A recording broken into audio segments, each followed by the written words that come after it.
Hi, I'm Frank, the founder of Computer Comforts, and I'm here to show you some of our new products.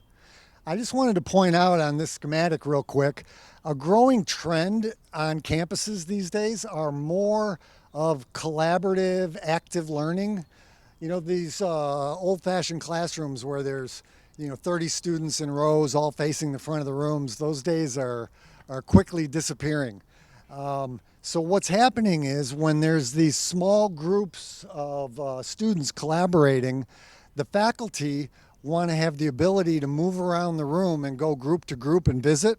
And that's what we created this Freedom Cart for. This cart is on heavy duty locking wheels. And let me step around to the front. I've designed it so it's sit to stand. So this front surface, if you want to pull up a chair and sit down, if you're 5'2", if you're 6'4", it's fully adjustable. And as you can see, it's just that simple to adjust. I put a rechargeable battery down below so you can be untethered from the wall. You can literally have a laptop, a tablet, your phone charging, and just be cruising around the room. This guy runs around $1,200, and it's around $1,800-$1,900 if you want the addition of the all-day battery. For more info, check out computercomforts.com. Thanks.